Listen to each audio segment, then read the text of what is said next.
Back on Yerba Buena Island, work is being completed on the cable anchorage for the second of the West Bay twin suspension spans. Steel eye bars and a wedge-shaped mass of concrete have been firmly embedded in the rock of the island.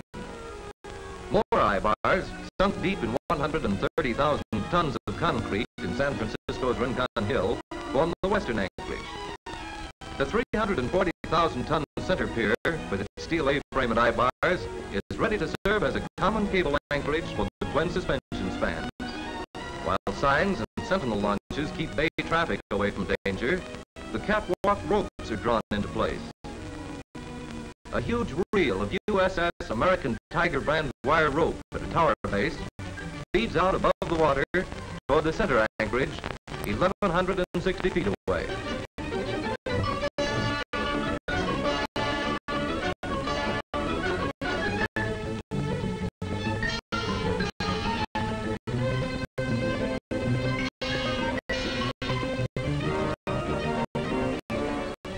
On the tower, 500 feet above the water, bridgemen adjust and secure the wire rope. To provide a firm, safe footing for the bridgemen, a special type of catwalk was designed. USS Cyclone chain link fence was chosen for its lightweight, low wind resistance, and great strength. This bundle of Cyclone fence will cover a distance of 100 feet.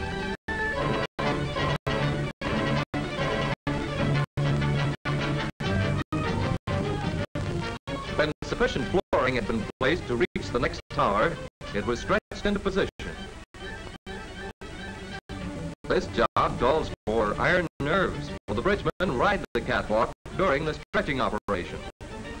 But after the precarious footing during tower erection, this 10-foot catwalk was a cinch.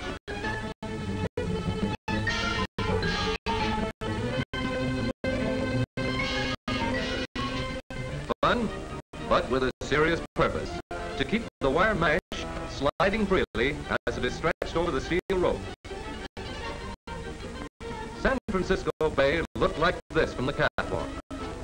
Far below, the old ferry boats plow stolidly along, soon to be replaced by trains of electric cars, automobiles and trucks, rolling in an endless stream across the bridge that soars above.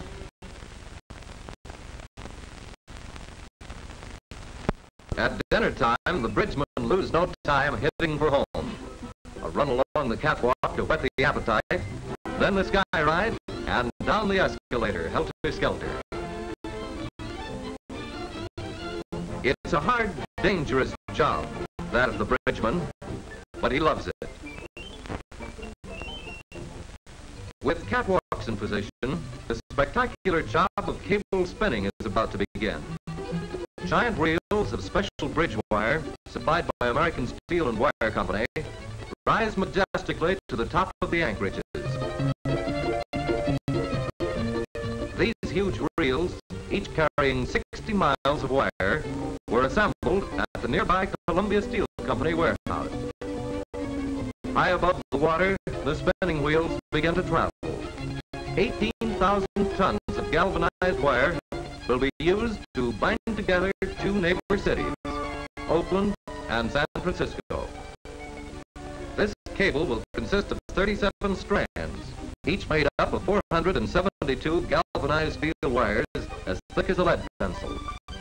In making a cable of this size, the individual wires are not twisted in any way, but laid parallel for the entire length of the bridge. From San Francisco to the center anchorage, more than a mile away, and from there to Yerba Buena Island, nearly another mile away, the spinning wheels work with ever-increasing speed.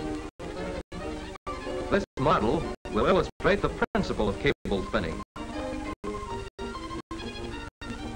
The end of the wire is anchored temporarily and passed around the strand shoe. Then, the spinning wheel takes the loop across to the other side. There, it's removed from the spinning wheel and looped around that strand shoe. This is repeated until a sufficient number of wires have been laid. Then the wire is cut and spliced to the beginning end.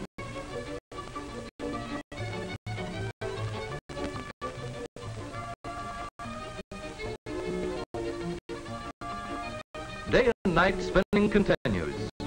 Down plunge the spinning wheels toward the island anchoring.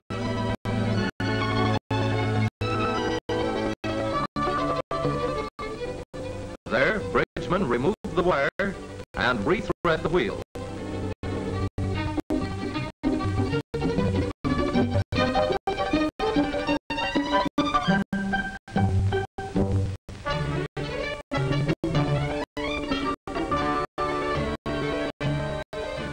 Four cable wires are placed on every trip.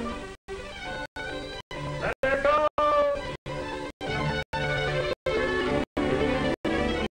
The end of a coil of wire is joined to the beginning of the next coil by means of a turnbuckle-type splice. Each wire is beveled so that when they're drawn together by the turnbuckle sleeve, the ends fit snugly. The two wires are gripped in separate vices as a workman draws them up with the wrench applied to the turnbuckle sleeve. The beveled ends form a lock and will not become loose unless they are again placed in vices and unscrewed with the wrench.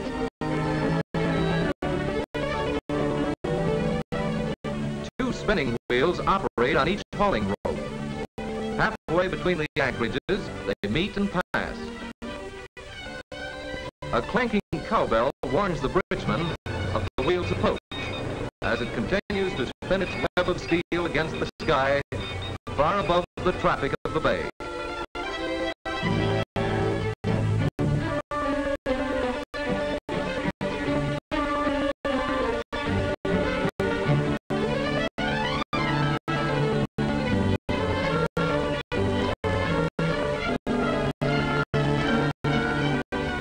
When spinning was completed, the compactor went into action.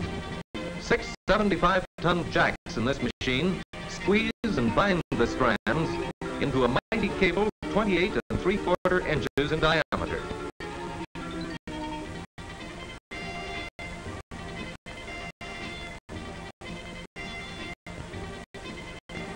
Special steel castings are spaced at intervals along the cable.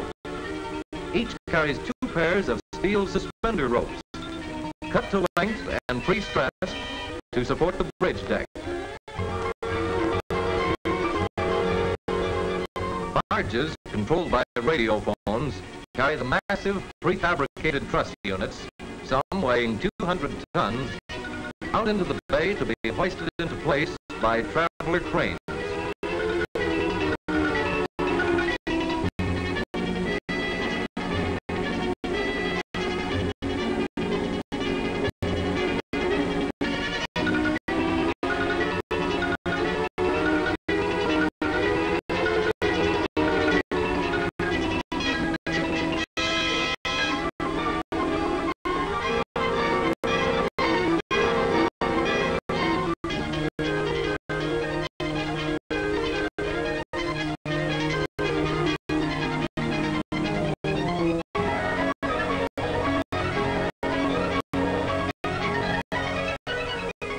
Soon, hundreds of sections had been guided accurately into place in the structure.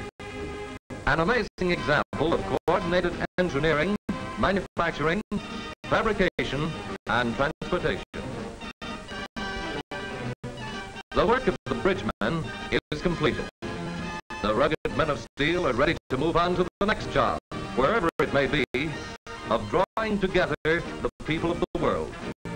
When they leave, the romance of bridge building leaves with them. These men of skill and courage are the adventurers whose work and sweat and toil have constructed a mighty edifice, woven a web of dreams into a web of steel.